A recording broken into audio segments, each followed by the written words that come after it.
तो hello and welcome. जितने मेरे भावी शिक्षक साथी बीपीएससी 7th फेज 2023 का एग्जाम देने जा रहे हैं दोस्तों, उन सबों के लिए मैं दोस्तों आज doctor Ranjeet Singh IAS mission 50 के द्वारा जो प्रैक्टिस सेट मार्केट में चल रहा है दोस्तों, उसका मैं प्रैक्टिस सेट 8 लेकर आ रहा हूं दोस्तों। इससे पहले मैं 7 प्रैक्टिस सेट डाल चुका हूं, प्लेलिस्ट में जाकर वीडियो को देख सकते हैं दोस्तों। अगर आपको 1857 के विद्रोह या गांधी युग से डाउट है दोस्तों, तो प्लेलिस्ट में जाके पूरा डिटेल में वीडियो देख सकते हैं।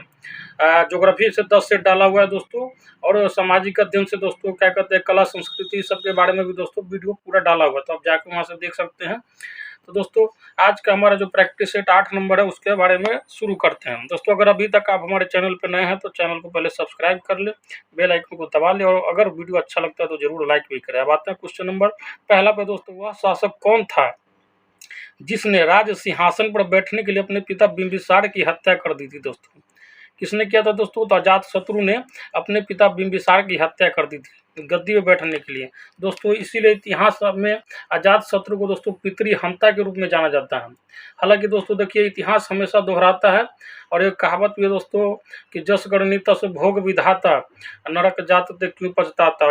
इसका बेटा जो था दोस्तों, अजातशत्रु का बेटा उदयन हुआ, जो इसको मार के गद्दी में बैठ गया। ठीक है दोस्तों, तो ध्यान रखना इसमें कि राज सिंहासन के लिए दोस्तों बिंबिसार का बेटा जो था अजातशत्रु, खुद अपने बाप को मारकर गद्दी में बैठा था, ध्यान रखिएगा। और बिंबिसार जो था दोस्तों हर्यक वंश का संस्थापक था।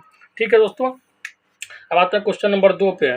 सिकंदर और पोरस की सेनाओं ने किस नदी के आमने सामने वाले तटों पर पड़ाव डाला हुआ था दोस्तों? तो था दोस्तों झेलम नदी के तट पर। ठीक है दोस्तों, सिकंदर और पोरस के राजा के बीच में दोस्तों युद्ध होना था दोस्तों। ठीक है, झेलम नदी के तट पर। उसको पुराने दोस्तों समय में बितस्ता नदी के नाम से जाना जाता है दोस्तों। तो कभी कभी ये दे दिया जाता है दोस्तों कि इसको, इस युद्ध को दोस्तों कभी कभी हाइडे स्पीच के युद्ध के नाम से भी जाना जाता है, ध्यान रखिएगा। ठीक है दोस्तों, अब आता है क्वेश्चन नंबर 3 पे। पैन आयकर विभाग द्वारा जारी किया गया एक कितना अंक का द्वितीय अल्फा न्यूमेरिक संख्या दोस्तों? पैन कार्ड आपके और आपके घर में आसपास सबके पास होगा दोस्तों, क्योंकि अब जैसे आपका इनकम वगैरह होगा, आप जॉब में जाएगा दोस्तों, वेतनवान का टीचर बनिएगा, तो आपको जो है सरकार जो है पैन कार्ड लेगी। ठीक है, इनकम टैक्स वगैरह जो होता है आयकर विभाग से छूटता है आपका हर चीज़, और आपके अकाउंट में पैसा आएगा दोस्तों। ठीक है, तो इनकम टैक्स मतलब आय संबंधित जितना भी काम होता है उसमें पैन कार्ड का बहुत ज़्यादा योगदान होता है दोस्तों। तो उसी के बारे में पूछा जा रहा है कि पैन कार्ड में कितने अंक होते हैं? तो 10 अंक होते हैं दोस्तों। ठीक है, जिसमें क्या होता है, आपका नंबर भी होता है कुछ, और कुछ होता है अल्फाबेटिकल होता है। ठीक है, ABCD वगैरह होता है, और 1 2 3 4 इस तरह का नंबर है, दोनों का मिला के रहता है 10 डिजिट का। ठीक है, 10 रहता है। और पैन का फुल फॉर्म होता है दोस्तों, ध्यान रखिएगा, permanent account number. Permanent account number लिख लीजिएगा, क्या है कि दोस्तों ये भी पूछ सकता है कभी भी। अब आते हैं क्वेश्चन नंबर 4 पे दोस्तों। ठीक है, क्वेश्चन नंबर 4 है, उस गणतंत्र का नाम बताइए जो 6ठी शताब्दी ईसा पूर्व 8 राज्यों का एक संघ था दोस्तों। तो कौन सा था दोस्तों? तो इसका ध्यान रखिएगा, बज्जी था दोस्तों। कौन था? बज्जी था दोस्तों। बज्जी का राजधानी क्या था दोस्तों? आप कमेंट बॉक्स में लिखिएगा। ठीक है दोस्तों, अब आते हैं क्वेश्चन नंबर 5 पे। उस साम्राज्य का नाम जिसने पहली बार युद्ध में हाथी का इस्तेमाल किया था दोस्तों? तो जो था मौर्य साम्राज्य था दोस्तों। सॉरी दोस्तों, मगध जो था, मगध। ठीक है दोस्तों, मगध जो था, मगध कहाँ पे राजा, मतलब कहाँ पे था दोस्तों मगध का मतलब शासन? वही पटना के आसपास वाले क्षेत्र में दोस्तों मगध का राज था। तो मगध पे दोस्तों जो वहाँ के राजा थे दोस्तों, ठीक है, चंद्रगुप्त मौर्य, उन्होंने सबसे पहले अपने सेना में दोस्तों हाथी का इस्तेमाल किया था। एक समय में दोस्तों मौर्य का इतिहास बहुत ही ज़्यादा रिच रहा है दोस्तों। चंद्रगुप्त मौर्य हुए इतना साहसी और वीर योद्धा, जो कौटिल्य के मतलब शिष्य थे। उसके बाद उनका बेटा बिंबिसार हुआ, और सबसे जो महान और द्वितीय शासक हुआ अशोक, जिसके नाम पे दोस्तों आज भी पटना में आप जाइएगा NIT घाट वगैरह, तो वहाँ पे अशोक राजपथ मिलेगा दोस्तों। ठीक है, तो ये ध्यान क्या रखना आपको कि मगध के दोस्तों साम्राज्य में सेना में दोस्तों हाथी का इस्तेमाल हुआ था। बात है क्वेश्चन नंबर 6 पे। अकबर के शासनकाल में भू राजस्व सुधारों के लिए कौन उत्तरदायी था? तो वो था दोस्तों राजा टोडरमल। राजा टोडरमल जो था दोस्तों, राजा टोडरमल को कौन सा दोस्तों ये भू राजस्व का क्या मिला था? विभाग मिला था। देखिए दोस्तों, राजा अकबर जो था क्या था दोस्तों कि ज़्यादा पढ़ा लिखा शासक नहीं था, लेकिन वो उसके अंदर एक क्षमता था कि वो जो है पढ़े लिखे इंसान का और बुद्धिमान व्यक्ति का इज्जत करता था। ठीक है, उसके दरबार में 9 रत्न थे जो बहुत ही हर क्षेत्र में पारंगत वगैरह थे। ठीक है, जैसे राजा टोडरमल का ही बात लीजिए, तो ये एक समय शेरशाह सूरी के दरबार में, ठीक है दोस्तों, ये वित्त विभाग मतलब ये सब विभाग संभाल चुके थे। इसका एक्सपीरियंस का यूज किया था किसने? अकबर ने यूज किया था दोस्तों, ध्यान रखिएगा। तो उम्मीद करता हूँ ये क्वेश्चन आपको क्लियर हो गया। तो अब आता है क्वेश्चन नंबर 7 पे। अकबर के एकमात्र हिंदू दरबारी ने दीन इलाही को स्वीकार किया था। किसने? तो एकमात्र अकबर के दरबार में 9 रत्न में था दोस्तों, कौन था? तो बीरबल था दोस्तों, ठीक है, ध्यान रखिएगा बीरबल। और बीरबल के बचपन का नाम क्या था दोस्तों? तो बचपन का नाम था दोस्तों महेश दास, ठीक है दोस्तों, क्या नाम था दोस्तों? तो महेश दास था, ध्यान रखिएगा। अब आता है क्वेश्चन नंबर 8 पे, अपने काल का महान संगीतज्ञ तानसेन किसके दरबार में था? किसके दरबार में था दोस्तों? तो अकबर के दरबार में था, ठीक है, ऐसा कहा जाता है दोस्तों, ठीक है, ऐसा कहा जाता है कि तानसेन जब सुर लेता था तो जो दीपक नहीं जलता था वो भी जल उठता था, ठीक है, ऐसा मतलब प्रशंसा में संज्ञा दिया गया, ऐसा एक्चुअल में होता ही नहीं दोस्तों, ऐसा हो सकता है क्या? सोचिए आप खुद ही। तानसेन का जो ये पूछ लिया जाता है कि उसके बचपन का नाम क्या था, उसका असली नाम क्या था? तो रामतनु पांडे था दोस्तों, ध्यान रखिएगा। अब आता है क्वेश्चन नंबर 9 पे दोस्तों, निम्नलिखित में से कौन शुद्ध घरेलू उत्पाद एनडीपी की अवधारणा का सबसे अच्छा निरूपण है दोस्तों? तो दोस्तों क्वेश्चन नंबर 9 क्या था? तो क्वेश्चन नंबर 9 था आपका, निम्नलिखित में से कौन शुद्ध घरेलू उत्पाद एनडीपी की अवधारणा का सबसे अच्छा निरूपण है दोस्तों? तो वो है दोस्तों घरेलू उत्पाद माइनस मूल्यह्रास, ठीक है दोस्तों, घरेलू उत्पाद माइनस मूल्यह्रास, ये हो जाएगा ऑप्शन नंबर डी। अब आता है क्वेश्चन नंबर 10 पे, निम्न में से किसने सोमनाथ मंदिर पर आक्रमण किया था दोस्तों? तो सोमनाथ मंदिर पर आक्रमण किसने किया था? तो महमूद गजनबी ने किया था दोस्तों। किसने? महमूद गजनबी ने दोस्तों 17 बार आक्रमण किया था। कितना बार? 17 बार आक्रमण किया था, ध्यान रखिएगा। अब आता है क्वेश्चन नंबर 11 पे, साइमन कमीशन का भारत में विरोध किया गया क्योंकि? क्या कारण था दोस्तों कि साइमन कमीशन का विरोध किया गया?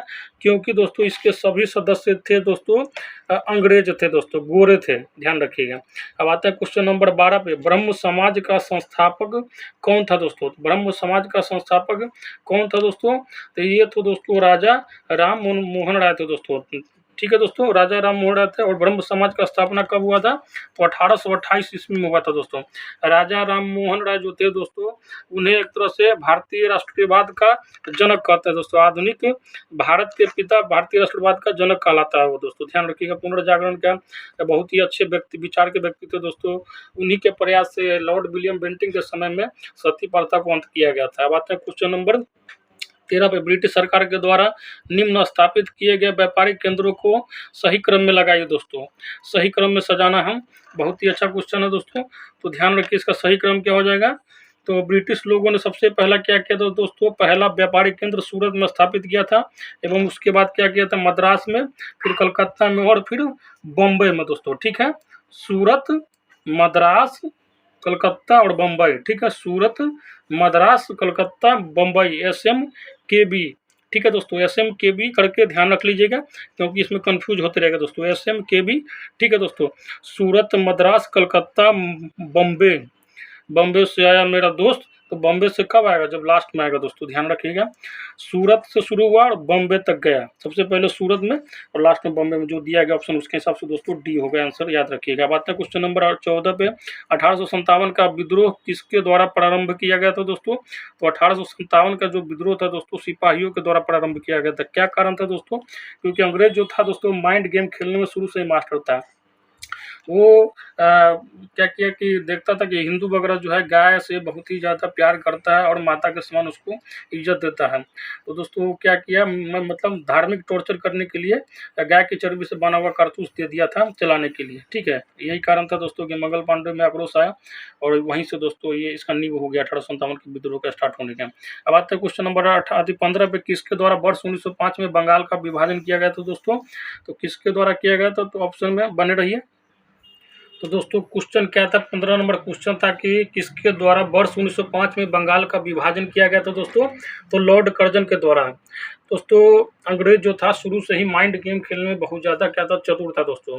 तो क्या देखा था कि पश्चिमी बंगाल और पूर्वी बंगाल, पूर्वी बंगाल में दोस्तों मुस्लिम का संख्या ज़्यादा था और पश्चिमी बंगाल में क्या था, हिंदू बहुत ज़्यादा बहुसंख्यक था। दोनों में दोस्तों बहुत ज़्यादा एकता था, ठीक है। तो उसको भंग करने के लिए दोस्तों क्या कर दिया, बंगाल का विभाजन करने का दिमाग लगा दिया। कौन? लॉर्ड कर्जन, ठीक है। हालांकि ये विभाजन नहीं हुआ, बाद में रद्द हो गया दोस्तों 1911 में, जब जॉर्ज पंचम मीडियम के साथ आया था लॉर्ड हार्डिंग द्वितीय के शासनकाल में। बात है क्वेश्चन नंबर 16 पे, होम रूल आंदोलन किसके द्वारा प्रारंभ किया गया था दोस्तों? तो होम रूल आंदोलन जो है दोस्तों सबसे पहले बाल गंगाधर तिलक के द्वारा कर्नाटक बेलगांव में दोस्तों शुरू किया गया था। तो ध्यान रखिएगा, BG तिलक के द्वारा इनके द्वारा ही दोस्तों नाटक दिया गया था स्वराज हमारा जन्मसिद्ध अधिकार और इसे मैं लेकर रहूंगा। अब आते हैं क्वेश्चन नंबर 17 पे, मोतीलाल नेहरू व चित्तरंजन दास किसके संस्थापक सदस्य थे दोस्तों?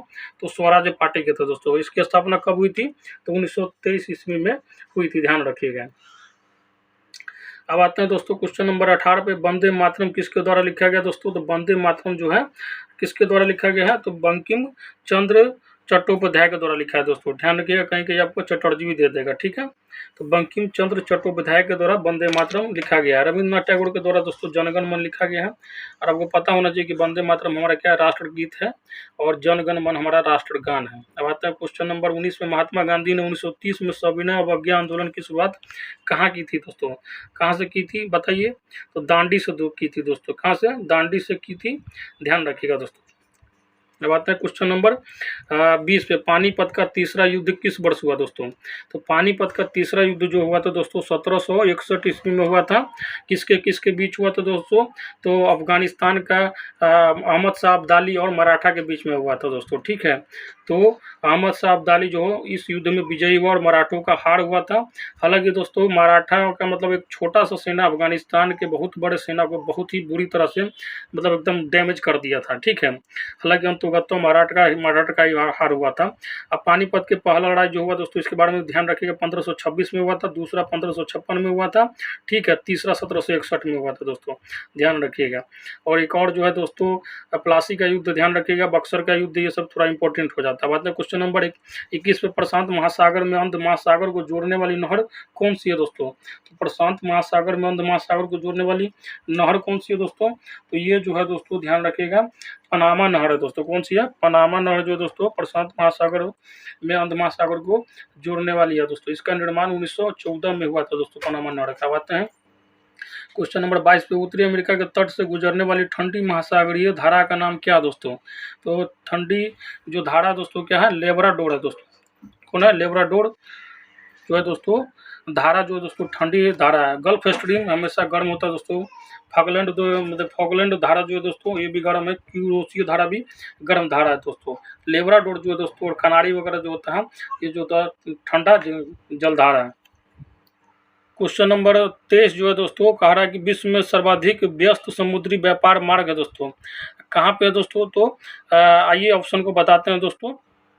तो दोस्तों इसका आंसर क्या होगा? विश्व में जो सबसे व्यस्त समुद्री व्यापार मार्ग कौन सा है दोस्तों? तो वह है अटलांटिक महासागर से है दोस्तों, ध्यान रखिएगा। कौन सा है?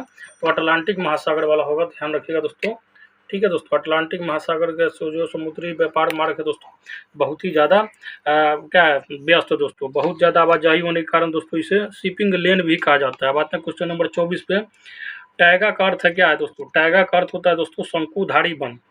शंकु को आप देखा ही होगा दोस्तों, शंकु का आकार तो पता ही होगा दोस्तों। आप कुल्फी खाते हैं जो ना, ये तीन कोनमा कुल्फी दोस्तों, तो शंकु का आकार का ही होता है, ठीक है। अब आता है क्वेश्चन नंबर 25, आभासी वृक्ष रहित विरल वनस्पति कहाँ पाई जाती है? तो कहाँ पाई जाती है दोस्तों? तो टुंड्रा प्रदेश में पाई जाती है दोस्तों, ठीक है, ध्यान रखिएगा। अब आता है क्वेश्चन नंबर 26 पे, चिल्का झील कहाँ स्थित है दोस्तों? तो चिल्का झील कहाँ है? तो उड़ीसा में है दोस्तों। कहाँ पे दोस्तों? तो उड़ीसा में है, ठीक है, ध्यान में रखिएगा। बिहार में दोस्तों कांबरताल झील, ध्यान रखिएगा, इंपॉर्टेंट है। महाराष्ट्र का लोनार झील, राजस्थान का दोस्तों सांभर झील, ये सब इंपॉर्टेंट है। अब आता है क्वेश्चन नंबर 27 पर, अंडमान निकोबार द्वीप में गद्दीदार चोटी सैडल पीक कहाँ स्थित है दोस्तों? तो कहाँ स्थित है बताइए? तो ये जो स्थित है दोस्तों उत्तरी अंडमान में, नॉर्थ अंडमान में दोस्तों सैडल पीक स्थित है दोस्तों, ध्यान रखिएगा। अब आते हैं क्वेश्चन नंबर 28 पर, जीएनपी का अर्थ क्या होता है दोस्तों? तो जीएनपी का अर्थ क्या होता है बताइए दोस्तों? जीएनपी का अर्थ क्या होता है? तो जीएनपी का होता है दोस्तों ग्रॉस नेशनल प्रोडक्ट। इसका जो हिंदी मतलब होता है दोस्तों सकल राष्ट्रीय उत्पाद, ठीक है दोस्तों। अब आता है क्वेश्चन नंबर 29 पे, मिश्रित अर्थव्यवस्था से क्या तात्पर्य है दोस्तों? मिश्रित अर्थव्यवस्था से क्या तात्पर्य है?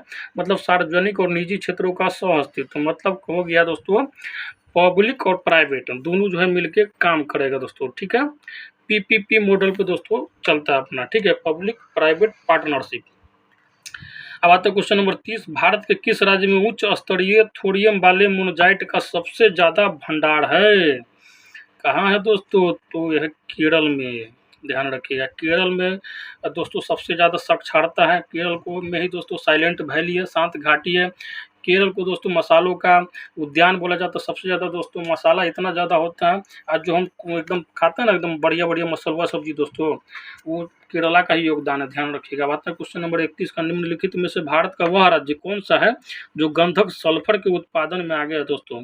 तो सल्फर के उत्पादन में कौन सा राज्य आ गया दोस्तों? तो महाराष्ट्र है। आप बताइएगा, आपके दिमाग में आ रहा होगा दोस्तों कि सल्फर का कौन चीज यूज है दोस्तों? तो बम बनाइएगा ना, आतंकवादी से पूछिएगा, बहुत बढ़िया से बताएगा कि सल्फर का पोटेशियम नाइट्रेट, सल्फर कील उल मिला देगा, उसके बाद जब माथा में मारेगा ना तो बस 4 खंड में निकल जाता है हमारा था।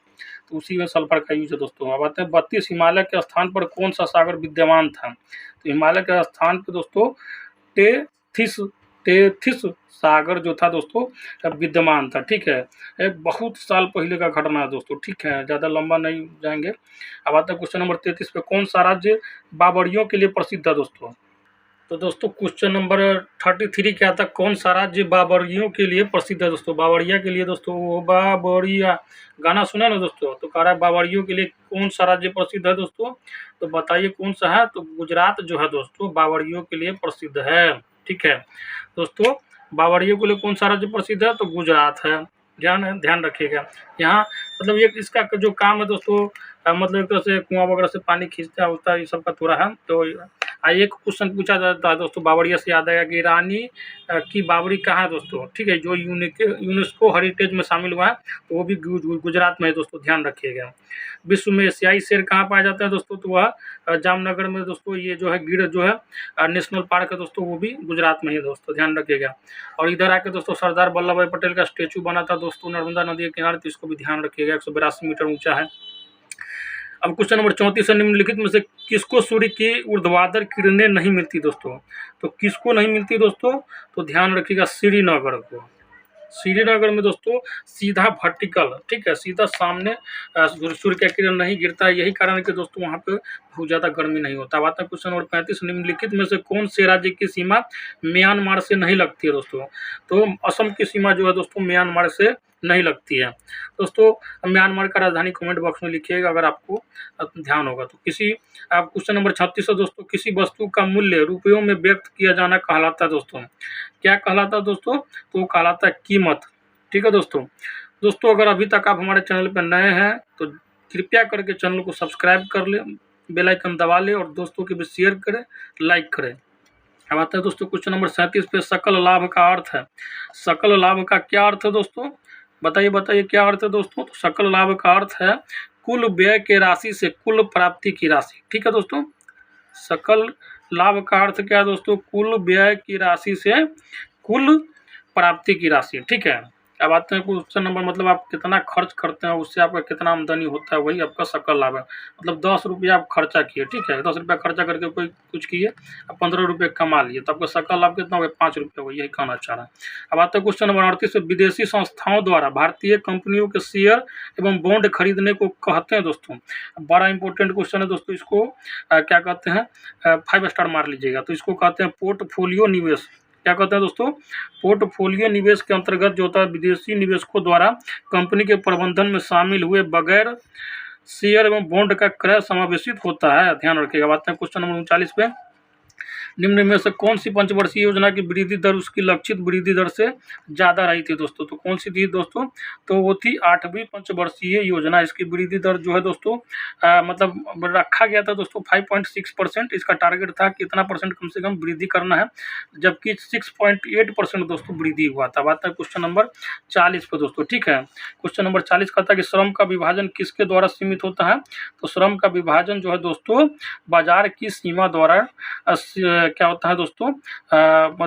श्रम का विभाजन जो है बाजार की सीमा द्वारा दोस्तों सीमित होता है, ध्यान रखिएगा। बात है क्वेश्चन नंबर 41 में, संघ सूची और समवर्ती सूची के विषयों पर कानून बनाने की शक्ति किसके हाथ में है दोस्तों? किसके हाथ में है? तो लोकसभा के हाथ में है दोस्तों, ठीक है। लोकसभा जो है दोस्तों संघ सूची और समवर्ती सूची, संघ सूची का मतलब ऐसा विषय जो केंद्र सरकार के अंतर्गत में आता हो, रडार में आता हो, और समवर्ती मतलब जो केंद्र सरकार और राज्य सरकार दोनों के रडार में आता है दोस्तों। अगर अभी तक आप हमारे चैनल पर नए हैं तो चैनल को जरूर सब्सक्राइब कर लो और बेल आइकन को दबा लें, नोटिफिकेशन कॉल ऑन कर ले और लाइक जरूर करें। क्वेश्चन नंबर 42 है दोस्तों, भारतीय संविधान मतलब इंडियन कॉन्स्टिट्यूशन के 7 आर्टिकल में वर्णित जनसंख्या नियंत्रण मतलब पॉपुलेशन कंट्रोल और परिवार नियोजन दोस्तों किस सूची का विषय है दोस्तों? किस सूची का विषय है दोस्तों? तो बताइए किस सूची का है? तो यह समवर्ती सूची का। इसका समवर्ती मतलब सेंट्रल और स्टेट दोनों का इसमें कंट्रीब्यूशन होगा। अब आते हैं क्वेश्चन नंबर दोस्तों 43 पे, भारतीय संविधान की 7वीं अनुसूची में वर्णित केंद्रीय खुफिया एवं जांच ब्यूरो किस सूची का विषय है दोस्तों?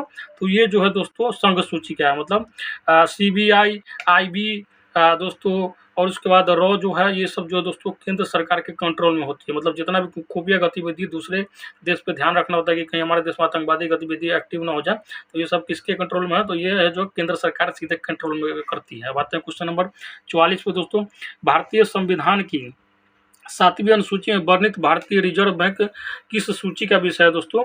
तो ये जो है दोस्तों वैश्विक सूची का विषय है। ये क्या है दोस्तों? न संघ सूची का है न राज्य सूची का है। ये क्या है दोस्तों? सॉरी दोस्तों क्वेश्चन नंबर जो 44 था, भारतीय संविधान की 7वीं अनुसूची में वर्णित भारतीय रिजर्व बैंक कार्य की किस सूची का विषय है दोस्तों? तो ये जो है दोस्तों संघ सूची का विषय। किसका? संघ सूची का मतलब होता है ये केंद्र के मतलब रडार में आता है दोस्तों, ठीक है। और एक बात चीज ध्यान रखिएगा, भारतीय रिजर्व बैंक जो है दोस्तों बैंकों का बैंक है दोस्तों, मतलब बैंक को भी लोन लेना होता है तो रिजर्व बैंक के पास जाती है, मतलब बैंक का बाप जो है दोस्तों RBI दोस्तों, ठीक है, ध्यान रखिएगा।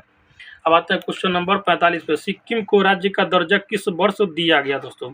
तो सिक्किम को राज्य का दर्जा जो है किस वर्ष दिया गया बताइए? बहुत ही इंपॉर्टेंट क्वेश्चन है और इसको 7 स्टार मारिएगा दोस्तों, ठीक है। तो इसको जो राज्य का दर्जा दिया गया था दोस्तों 1975 में दिया गया था दोस्तों। 1975 में सिक्किम को पूर्ण राज्य का दर्जा दिया गया था दोस्तों, ध्यान रखिएगा। कौन? 36 कॉन्स्टिट्यूशनल अमेंडमेंट के द्वारा, 36वां संविधान संशोधन के द्वारा दोस्तों क्या किया गया था? इसको पूर्ण राज्य का दर्जा दिया गया था। किसको पूर्ण राज्य का दर्जा किसको दिया गया? तो सिक्किम को। सिक्किम की राजधानी कहाँ है दोस्तों? गंगटोक है। सिक्किम दोस्तों नॉर्थ ईस्ट का एक राज्य है और बाइचुंग भूटिया जो है दोस्तों फुटबॉल का महान खिलाड़ी इसी राज्य से बिलोंग करता है। क्वेश्चन नंबर 46 में, निम्न में से किस वर्ष संसदीय अधिनियम द्वारा लंकादीप, मिनिकॉय और मिनी द्वीप का नाम बदलकर लक्षद्वीप किया गया था दोस्तों? ये भी बहुत अच्छा क्वेश्चन है। तो ये होगा दोस्तों 1973 1973 में दोस्तों, ध्यान रखिएगा। 3 नाम लंकादीप, मिनिकॉय और मिनी द्वीप का नाम बदलकर लक्षद्वीप रख दिया गया। तो दोस्तों बोलने में मुंह टेढ़ हो रहा है तो अच्छा हुआ कि इसका नाम चेंज हो गया। अब आते हैं क्वेश्चन नंबर 47, निम्नलिखित में से किस राज्य को अनुच्छेद 239 क और 240 में संशोधन के बाद बनाया गया था दोस्तों? तो कौन सा था दोस्तों? तो वो था अरुणाचल प्रदेश, ठीक है। इसको दोस्तों पहले नेफा के नाम से भी जानते हैं दोस्तों। 1972 तक 1972 तक दोस्तों इसको नेफा के नाम से भी जाना जाता था। इसका मतलब होता है नॉर्थ ईस्ट फ्रंटियर एजेंसी, ठीक है दोस्तों, तो ध्यान रखिएगा। अब आता है क्वेश्चन नंबर 48 में, भारतीय संविधान में नागरिकता का प्रावधान कब लागू हुआ दोस्तों? भारतीय संविधान में नागरिकता का प्रावधान कब लागू हुआ दोस्तों? तो ये लागू हुआ था 1949 ईस्वी में दोस्तों। 26 नवंबर 1949 ईस्वी को ये दोस्तों लागू हुआ। अब आता है क्वेश्चन नंबर 49 में, मनुष्य एक सामाजिक प्राणी है, यह कथन किसका है? तो ये दोस्तों अरस्तु का कथन है। आप जैसे ही BTBC दोस्तों अगर बिहार बोर्ड से पढ़े होंगे, जैसे ही आप अर्थशास्त्र का मतलब इकोनॉमिक्स आपका आता है तो पहला ही लाइन किताब का था दोस्तों कि मनुष्य एक सामाजिक प्राणी है। यह कथन किसका है? तो अरस्तु का।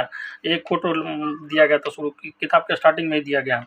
अब आता है क्वेश्चन नंबर 50 पर, राजनीतिक शास्त्र को माप विद्या किसने कहा है दोस्तों? तो राजनीतिक शास्त्र को माप विद्या किसने कहा है? तो किसने कहा है बताइए दोस्तों? तो यह है ब्राइस ने दोस्तों राजनीतिक शास्त्र को माप विद्या कहा। डायग्नोस्टिक अल्ट्रासाउंड का आविष्कार किसने किया था दोस्तों? तो इसका आविष्कार जो है दोस्तों इयान डोनाल्ड ने दोस्तों किया था दोस्तों, ध्यान रखिएगा। एलन डोनाल्ड जो है दोस्तों अफ्रीका का बहुत अच्छा क्रिकेटर था, तो उसी के नाम से इसका याद आ गया दोस्तों। तो अल्ट्रासाउंड का आविष्कार कौन किया था? तो ये जो था इयान डोनाल्ड ने किया था दोस्तों, ध्यान रखिएगा। अगर दोस्तों अभी तक आप हमारे चैनल पर नए हैं तो चैनल को सब्सक्राइब कर लें और दोस्तों लाइक करें, बेल आइकन को दबा लें और शेयर दबा के करें दोस्तों, दबा के शेयर कीजिए। क्वेश्चन नंबर 52 है दोस्तों, तारों का रंग किस पर निर्भर करता है दोस्तों? ठीक है, कलर ऑफ स्टार्स किस पर निर्भर करता है? तो ये है दोस्तों तापमान पे निर्भर करता है। किस पे? तापमान पे निर्भर करता है दोस्तों, ठीक है। अगर आपको नहीं चेक करना है दोस्तों तो एक बार लोहा को गर्म कीजिए, उसका कलर पता चल जाएगा ओरिजिनल की होता कैसा है। अब आता है क्वेश्चन नंबर 53 पे दोस्तों, किसी तरंग की तीव्रता निम्नलिखित में से किसके अनुक्रमानुपाती हो दोस्तों? किसके अनुक्रमानुपाती होता है दोस्तों? तो आयाम के वर्ग के अनुपाती होता है दोस्तों। ध्यान रखिएगा, तीव्रता मतलब इंटेंसिटी जो होता है, intensity is directly proportional to amplitude का स्क्वायर होता है दोस्तों। ध्यान रखिएगा, मतलब तीव्रता जो है दोस्तों आयाम के वर्ग के अनुक्रमानुपाती होता है दोस्तों। ध्यान रखिएगा, मतलब अगर तीव्रता को 2 गुना बढ़ाइएगा तो आयाम जो होगा दोस्तों 4 गुना बढ़ेगा। अगर तीव्रता को 3 गुना बढ़ाइएगा तो आयाम जो है दोस्तों 9 गुना बढ़ेगा। इसको 25 गुना मारिएगा थप्पड़ तो इसको 625 गुना थप्पड़ लगेगा। ध्यान रखिएगा। अब आता है क्वेश्चन नंबर 54 पे। मधुमक्खी का डंक कह रहा है, मधुमक्खी का डंक जो है दोस्तों से युक्त होता है। मधुमक्खी आपको डंक मार लेगा, कहीं पे मतलब टोसा गिरा देता है दोस्तों, तो उसमें क्या रहता है दोस्तों? बताइए क्या रहता है? एक लवन बिलियन होता है दोस्तों। ठीक है, ध्यान रखिएगा, लवन ये बिलियन होता है, टोसा करा देता है। हम भी दोस्तों बहुत बार टोसा करवाए हैं, इसलिए हमको याद है। अब आता है क्वेश्चन नंबर 55 पे। हीमोग्लोबिन निम्न में से किसके प्रति अधिक आकर्षण प्रकट करता है? हीमोग्लोबिन हीमोग्लोबिन जो है ना दोस्तों, इसका जो है इसको एक चीज़ से प्यार है दोस्तों। वो क्या है दोस्तों? तो है दोस्तों कार्बन मोनोऑक्साइड। ठीक है, हीमोग्लोबिन जैसे ही कार्बन मोनोऑक्साइड को देखता है ना तो एकदम खींचा हुआ चला जाता है दोस्तों। ठीक है, और हीमोग्लोबिन जब कार्बन मोनोऑक्साइड के साथ अभिक्रिया करता है तो COH बनाता है, जो क्या करता है दोस्तों? फेफड़ा को जाम कर देता है। इसलिए दोस्तों गलती से भी एक्सपेरिमेंट नहीं कीजिएगा और CO को खींचिएगा नहीं तो पता चला 5 मिनट में स्वर्ग सिधार जाइएगा। ठीक है दोस्तों, तो आता है तो इसका आंसर हो जाएगा CO कार्बन मोनोऑक्साइड। अब आता है क्वेश्चन नंबर 56 पे। सिरके का रासायनिक नाम क्या है दोस्तों? तो सिरका का रासायनिक नाम जो है दोस्तों एसिटिक अम्ल या एथोनोइक अम्ल होता है दोस्तों। ठीक है, एसिटिक अम्ल या एथोनोइक अम्ल होता है दोस्तों। इसका जो फार्मूला होता है रासायनिक नाम ध्यान रखिएगा, CH3COOH होता है, ध्यान रखिएगा। अब आता है क्वेश्चन नंबर 57 पे। अनिद्रा के लिए किस चिकित्सीय शब्दावली का प्रयोग किया जाता है दोस्तों? अनिद्रा के लिए दोस्तों किस चिकित्सीय मतलब एक तरह से मेडिकल टर्म का यूज किया जाता है? तो ये जो होता है दोस्तों अनिद्रा, इंसोमनिया का मतलब दोस्तों क्या होता है? अनिद्रा के लिए यूज किया जाता है, जिसको नींद उंद नहीं आता दोस्तों। ठीक है, तो उसके लिए दोस्तों इंसोमनिया का यूज किया जाता है। ठीक है, अब आते हैं दोस्तों क्वेश्चन नंबर 58 पे। एक आलू कंद का 2 भागों में काटा गया है। आलू को 2 भाग में काट दिए। चलिए, इनमें से एक भाग के कटे हुए पृष्ठ पर आयोडीन विलयन की कुछ बूंदे गिराइए, गिरा भी दीजिए। इसमें किस रंग का परिवर्तन देखा जा सकता है? बताइए दोस्तों, एक बार घर में जाके जो है एक्सपेरिमेंट कीजिएगा। ठीक है, तो आप जो एक्सपेरिमेंट कीजिएगा तो आपको पता चलेगा कि जो है दोस्तों ने भूरा से नीला काला हो जाता है। ठीक है, आलू को काट लीजिएगा और उस पर आयोडीन तो आपके घर में होगा ही दोस्तों। ठीक है, उसका विलयन बना के बूंद बूंद गिरा के चेक कीजिएगा तो जिंदगी भर याद हो जाएगा, उसका भूरा से नीला काला हो जाता है। बात है क्वेश्चन नंबर 59 पे। हेमोपैथी के जनक कौन है दोस्तों? तो हेमोपैथी के जो जनक है दोस्तों वो है हैनीमैन। क्या है दोस्तों? हैनीमैन। ह से होम्योपैथी, ह से हैनीमैन। ध्यान रखिएगा, याद कर लीजिएगा दोस्तों किसी तरह से, क्या कि पूछता है तो किसी न किसी तरह से तो याद रखना ही पड़ेगा। बात है क्वेश्चन नंबर 60 पे। पित्त का संचयन कहाँ होता है दोस्तों? मतलब कह रहा है दोस्तों पित्त कहाँ पे स्टोर होता है? ठीक है, बाइल जो है दोस्तों कहाँ पे स्टोरेज होता है? बाइल का स्टोरेज कहाँ पे होता है? तो ये होता है दोस्तों पित्ताशय में। कहाँ पे होता है दोस्तों? पित्ताशय में होता है दोस्तों। पित्त का संचयन पित्ताशय में होता है, ध्यान रखिएगा दोस्तों। अगर अभी तक आप हमारे चैनल पर नए हैं तो चैनल को सब्सक्राइब कर ले, बेल आइकन को दबा लें और नोटिफिकेशन ऑन कर ले और दोस्तों को भी दबा के शेयर कीजिए दोस्तों। क्वेश्चन नंबर 61 है दोस्तों। स्वदेशी आंदोलन भारत में किसके दौरान हुआ था दोस्तों? तो किसके दौरान हुआ था दोस्तों? तो बंगाल विभाजन विरोधी आंदोलन के दौरान हुआ था दोस्तों। बंगाल विभाजन में अंग्रेज चाहता था कि इसको हिंदू मुस्लिम में किसी तरह से बांट दे, तो दोस्तों इसका क्या हुआ? उल्टा साइड इफेक्ट हो गया। तो हम लोग क्या किए दोस्तों, स्वदेशी चीज़ को अपनाने लगे तो उसको क्या हुआ? इकोनॉमिकली लॉस कर दिया, तो इकोनॉमिकली डैमेज करना चाह रहे थे दोस्तों। उस समय देखिए इतना दिमाग लगाया गया दोस्तों। तो ये कोई नया कॉन्सेप्ट नहीं है दोस्तों स्वदेशी आंदोलन का। जैसे चाइना से युद्ध होता है तो टिकटॉक बंद हो जाता है, ये बहुत पहले से ही सब दिमाग लगाया गया है। बात है क्वेश्चन नंबर 62 में। 1916 के प्रसिद्ध लखनऊ समझौते पर के बीच हस्ताक्षर किए गए थे। किसके किसके बीच हस्ताक्षर किए गए थे दोस्तों? तो ये जो हस्ताक्षर हुआ था दोस्तों बाल गंगाधर तिलक और मोहम्मद अली जिन्ना के बीच हुआ था दोस्तों। बाल गंगाधर तिलक का मतलब है एकदम मतलब दोस्तों गर्म खून। ठीक है दोस्तों, इन्हें भारतीय क्रांति का शांति का जनक कहा जाता था। किसने कहा था? तो वेलेंटाइन सिरोल ने कहा था दोस्तों। ये बोले तो स्वराज हमारा जन्मसिद्ध अधिकार इसे मैं लेकर रहूँगा। ठीक है, महाराष्ट्र के थे दोस्तों, ध्यान रखिएगा। केसरी मराठा इनके पत्रिका का नाम था दोस्तों। अब आता है क्वेश्चन नंबर 63 पे। लंदन इंडियन सोसाइटी और ईस्ट इंडिया एसोसिएशन की स्थापना निम्नलिखित व्यक्तियों में से किसके द्वारा की गई थी? बताइए दोस्तों किसके द्वारा की गई थी? तो ये तो दादा भाई नौरोजी के द्वारा, grand old man of India, मतलब भारत का वयोवृद्ध व्यक्ति दोस्तों ब्रिटेन में जाके ये सांसद बने थे दोस्तों। इंडिया यहाँ पे आक्रमण किया था तो ये क्या, चलो हम भी बदला लेते हैं, क्या ब्रिटेन में जाके सांसद ही जीत गए थे।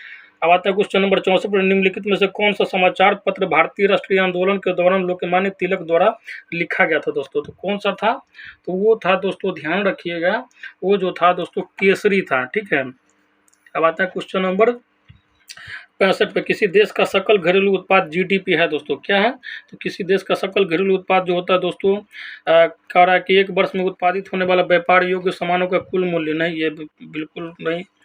एक वर्ष के भीतर मौद्रिक और गैर मौद्रिक वस्तु और सेवाओं का क्रय मूल्य, ये भी नहीं होगा दोस्तों। एक वर्ष के भीतर देश में किए गए आर्थिक लेन देन का कुल मूल्य, ये भी नहीं होगा दोस्तों। तो इसमें जो है दोस्तों इसका आंसर हो जाएगा उपयुक्त में से कोई भी नहीं, ध्यान रखिएगा। बात है क्वेश्चन नंबर 66 पे, भारतीय राष्ट्रीय आंदोलन की अवधि 1885 से 1905 का युग कहा जाता है दोस्तों। तो इस युग को क्या कहा जाता है? तो इस युग को दोस्तों कहा जाता है मध्यम चरण कहा जाता है दोस्तों। क्या कहा जाता है?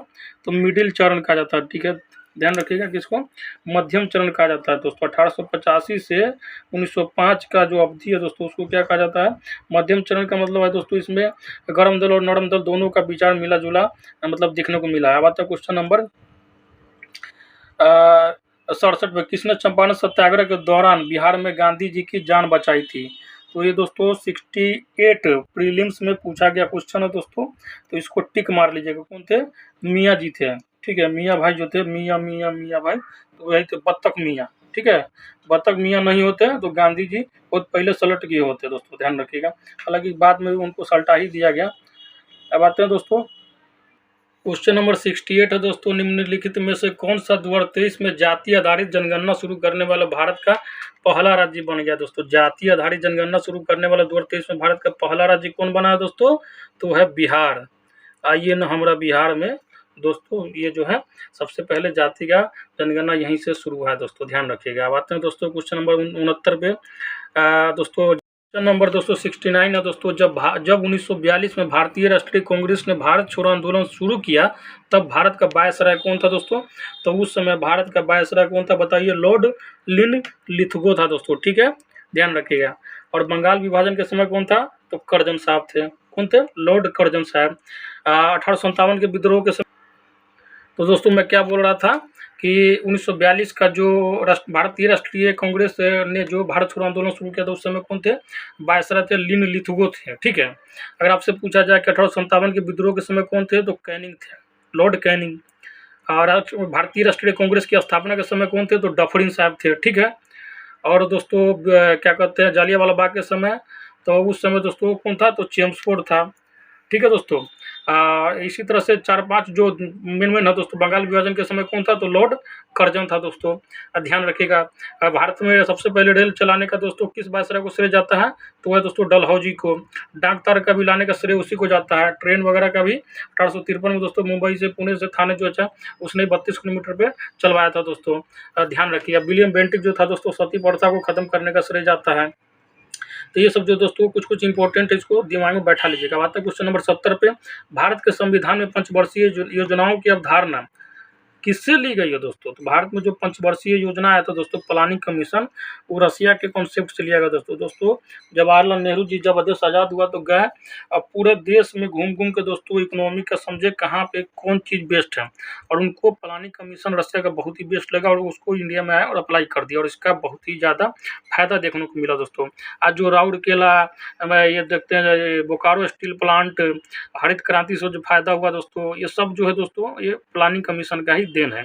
अब आता है क्वेश्चन नंबर 71 पे, लंबी जड़ों और नुकीले कांटों अथवा सूल युक्त झाड़ियों और लघु वृक्षों वाले संरक्षित अवरुद्ध वन सामान्य रूप से पाए जाते हैं।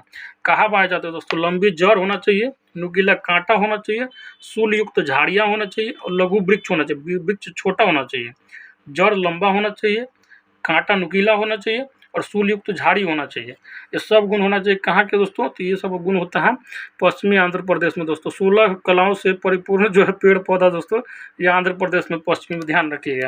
देखिए कितना क्वालिटी हम लोग खोजा जा रहा है एक ही क्वेश्चन में।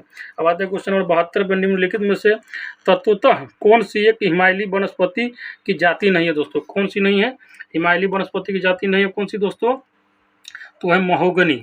ठीक है, ध्यान रखिएगा बात। तो क्वेश्चन नंबर 73 पे, भारत के निम्नलिखित क्षेत्र में से किस एक में मैंग्रोव वन, सदापर्णी वन और पर्णपाती वनों का संयोजन है, मतलब तीनों पाया जाता है दोस्तों। तो किस में है दोस्तों, तो अंडमान और निकोबार द्वीप समूह में है दोस्तों, ध्यान रखिएगा। अब आता है क्वेश्चन नंबर 74 पे, भारत में निम्नलिखित में से किस एक वन प्रारूप में सागौन टीक एक प्रभावी वृक्ष स्पीसीज है दोस्तों। तो कहाँ है दोस्तों, तो ये जो है दोस्तों उष्ण कटिबंधीय आर्द्र पर्णपाती वन में दोस्तों, कहाँ पे है दोस्तों, उष्ण कटिबंधीय आर्द्र पर्णपाती वन में दोस्तों। यहाँ पे जो है वर्षा जो है लगभग 100 सेंटीमीटर से 200 सेंटीमीटर के रेंज में होता है दोस्तों, ध्यान रखिएगा।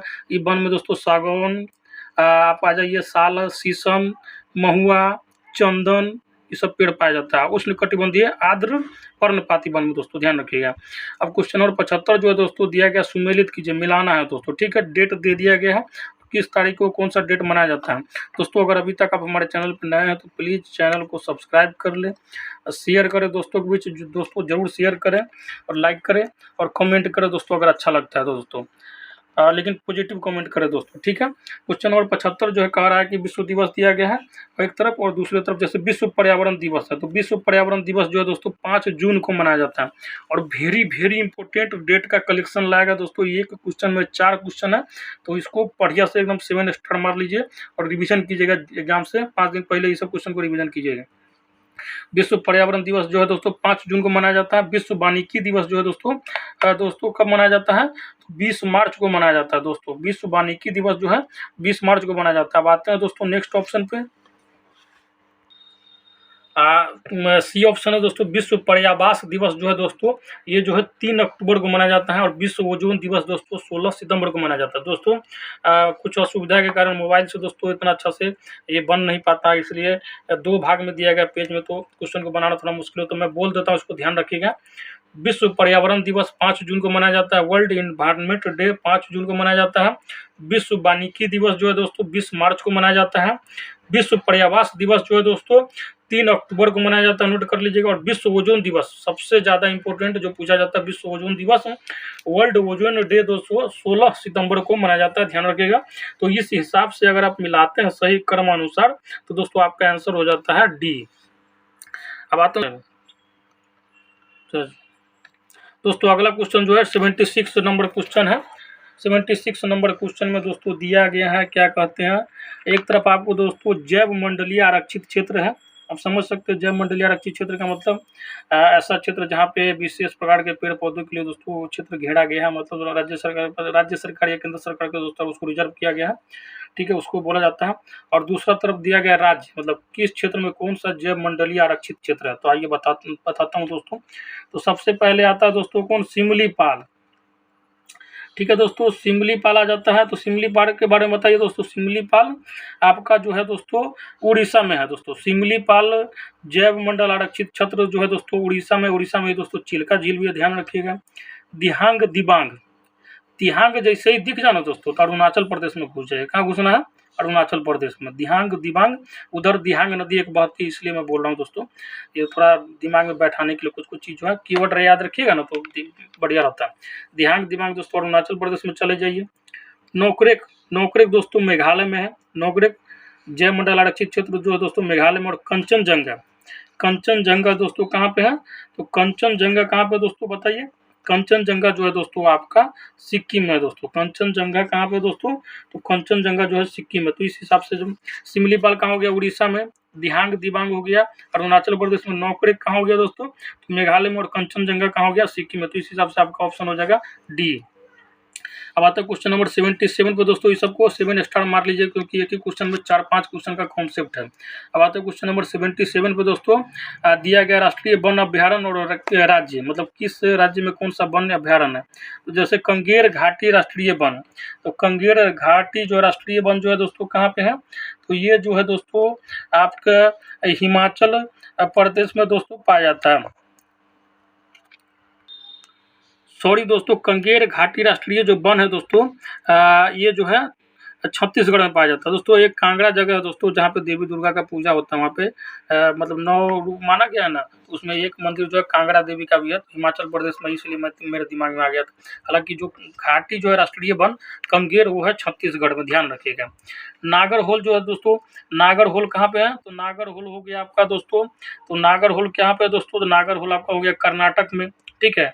नागरहोल कहाँ पे है, कर्नाटक में है। कुगती बड़ा इंपॉर्टेंट है, कुगती वन्य जीव अभ्यारण्य कहाँ है दोस्तों, तो कुगती वन्य जीव अभ्यारण्य जो है दोस्तों आपका हो जाएगा हिमाचल प्रदेश में दोस्तों। कुगती वन्य जीव अभ्यारण्य कहाँ हो गया, हिमाचल प्रदेश में, तो सी का हो जाएगा 3। और सुल्तानपुर हरियाणा में हो गया दोस्तों। सुल्तानपुर का आप ऐसे भी ध्यान रख सकते हैं कि सुल्तान मूवी जो है सलमान खान का हरियाणा के पहलवान पे ही शूट हुआ था, वहीं दोस्तों कुश्ती वगैरह करते तो सुल्तान वगैरह उसी को बोला जाता है, एक तरह से रियल सुल्तान तो वही है। तो इस हिसाब से दोस्तों आप मिला सकते हैं, कंगेर घाटी छत्तीसगढ़ में, नागरहोल कर्नाटक में, कुगती हिमाचल प्रदेश और सुल्तानपुर हरियाणा है। तो इस हिसाब से दोस्तों जब मिलाइएगा तो आपका जो आंसर आके निकल के आएगा वो है बी होगा दोस्तों। अगर अभी तक आप हमारे चैनल पर नए हैं तो जरूर चैनल को सब्सक्राइब कर ले और बेल आइकन को दबा ले, दोस्तों के भी शेयर करें और लाइक करें, कमेंट करें, लेकिन पॉजिटिव कमेंट करें दोस्तों। फिर से नया क्वेश्चन आ गया दोस्तों, 78 नंबर, वही मिलान, वही राष्ट्रीय पार्क वन्य जीव अभ्यारण्य राज्य से मिलाना है।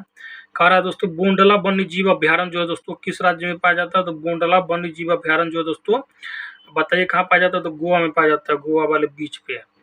तो बोंडला वन्य जीव अभ्यारण्य जो है दोस्तों गोवा में पाया जाता है। गोवा की राजधानी कहाँ है, पणजी है, ध्यान रखिएगा। दोस्तों बोंडला वन्य जीव अभ्यारण्य कहाँ हो गया, गोवा में हो गया। कंगेर घाटी इससे जस्ट पहले वाले क्वेश्चन बताया दोस्तों, छत्तीसगढ़ में दोस्तों, छत्तीसगढ़ की राजधानी क्या है, रायपुर है, और उसके मुख्यमंत्री कौन है, भूपेश बघेल है। औरंग अभ्यारण्य जो है दोस्तों असम में पाया जाता है। असम में एक और अभ्यारण्य पाया जाता है, ध्यान रखिएगा, काजीरंगा, एक सींग वाले गैंडा के लिए फेमस है। केवल एक सींग वाला गैंडा है, 2 वाला नहीं, एक सींग वाला गैंडा के लिए फेमस है। औरंग अभ्यारण्य कहाँ है दोस्तों, असम में। ऊषा कोठी वन्य जीव अभ्यारण्य कहाँ है दोस्तों, तो ऊषा कोठी वन्य जीव अभ्यारण्य जो है दोस्तों उड़ीसा में है। तो बोंडला कहाँ हो गया दोस्तों, तो बोंडला हो गया गोवा में। कंगेर घाटी हो गया छत्तीसगढ़ में। औरंग हो गया दोस्तों असम में, और ऊषा कोठी हो गया दोस्तों आपका उड़ीसा में। तो उम्मीद करता हूँ दोस्तों आप मिलाइएगा तो आपको आंसर मिल जाएगा, इसका आंसर हो जाएगा बी। क्वेश्चन नंबर 79 है दोस्तों, निम्नलिखित में से कौन सा एक जैव मंडलीय आरक्षित क्षेत्र नहीं है दोस्तों, कौन सा जैव मंडलीय आरक्षित क्षेत्र नहीं है दोस्तों, तो ये होगा आपका नल्ला मल्ला।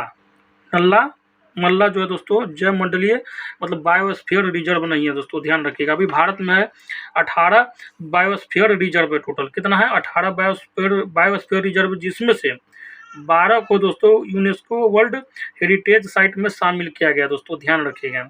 कितना को, 12 को दोस्तों यूनेस्को वर्ल्ड हेरिटेज साइट में शामिल किया गया दोस्तों। इसमें से कुछ नाम आपको बता देता हूँ, जैसे तमिलनाडु का नीलगिरी है, ठीक है, बायोस्फीयर रिजर्व। तमिलनाडु का ही मन्नार की खाड़ी है। पश्चिम बंगाल का सुंदरबन वन जो है जैव मंडल है। उत्तराखंड का नंदा देवी है। उड़ीसा का सिमलीपाल हो गया दोस्तों, ठीक है, ध्यान रखिएगा। मध्य प्रदेश का पंचमढ़ी हो गया। छत्तीसगढ़ का दोस्तों हो गया अचान कमार हो गया, ठीक है। ग्रेट निकोबार जो हो गया दोस्तों आपका बड़ा निकोबार का हो गया। अगस्त्य मलाई जो हो गया केरल तमिलनाडु में हो गया। कंचनजंगा सिक्किम का हो गया, और पन्ना मध्य प्रदेश का हो गया। ये 12 का 12 ध्यान रख लीजिएगा दोस्तों, ये यूनेस्को वर्ल्ड हेरिटेज साइट में शामिल कर दिया गया है। अब आते हैं दोस्तों क्वेश्चन नंबर 80 पे, बुंदाला जीव मंडल आरक्षित क्षेत्र जिसे हाल ही में यूनेस्को में मानव तथा जीव मंडल मैन एंड बायोस्फीयर मैप तंत्र में सम्मिलित किया गया, कहाँ स्थित है दोस्तों, तो बताइए कहाँ स्थित है। तो ये जो स्थित है दोस्तों कहाँ पे स्थित है, तो ये जो है श्रीलंका में स्थित है। कहाँ पे, श्रीलंका में स्थित है, ध्यान रखिएगा दोस्तों। क्वेश्चन नंबर 81 है, निम्नलिखित में से कौन सा एक टॉप स्लिप के नाम से भी जाना जाता है। टॉप स्लिप के नाम से किसे जाना जाता है दोस्तों, तो टॉप स्लिप के नाम से किसे जाना जाता है बताइए। इंदिरा गांधी वन्य जीव अभ्यारण्य और राष्ट्रीय उद्यान को दोस्तों टॉप स्लिप के नाम से जाना जाता है, ध्यान रखिएगा दोस्तों। अगर अभी तक आप हमारे चैनल पर नए हैं तो चैनल को जरूर सब्सक्राइब कर लो और बेल आइकन को दबाएं, दोस्तों के बीच दबा कर शेयर करें और लाइक करें। क्वेश्चन नंबर 82, निम्नलिखित में से कौन सा एक बस्तर क्षेत्र में अवस्थित है दोस्तों। बस्तर क्षेत्र में कौन सा अवस्थित है दोस्तों, तो यह है दोस्तों आपका इंद्रावती राष्ट्रीय उद्यान दोस्तों। इंद्रावती राष्ट्रीय उद्यान बस्तर क्षेत्र आपका छत्तीसगढ़ में पाया जाता है दोस्तों, ध्यान रखिएगा। दंतेवाड़ा जिला में स्थित है।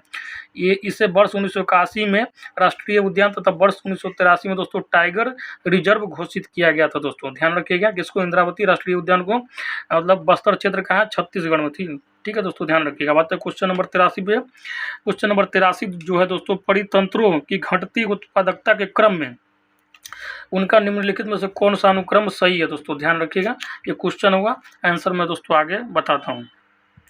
तो दोस्तों जो क्वेश्चन था अपना, परितंत्रों की घटती उत्पादकता के क्रम में उनका सही क्रम तो ये होगा दोस्तों, सबसे ज़्यादा है मैंग्रोव, ठीक है, कौन, मैंग्रोव, उसके बाद महासागर, फिर घास स्थल और फिर झील।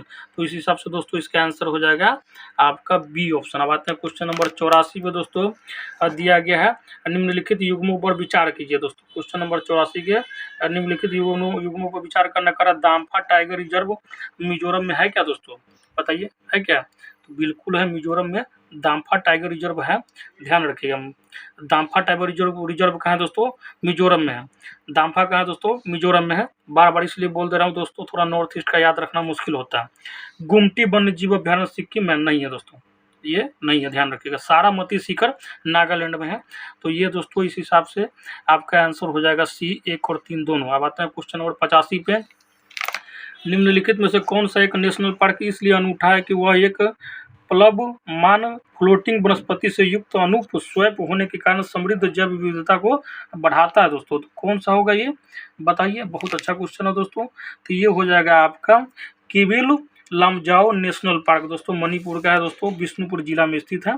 ठीक है दोस्तों, ये जो है लोकटक झील का अविभाज्य भाग है, मतलब एक तरह से कह सकते हैं अनडिवाइडेड, मतलब एक तरह से भाग है दोस्तों, ध्यान रखिएगा। ठीक है, तो ध्यान रखिएगा दोस्तों। तो इसका आंसर क्या हो जाएगा, तो इसका आंसर आपका हो जाएगा b, Keibul Lamjao national park दोस्तों, इंडिया का एकमात्र तैरता हुआ नेशनल पार्क है दोस्तों, ध्यान रखिएगा, ये भी पूछा जाता है कभी कभी।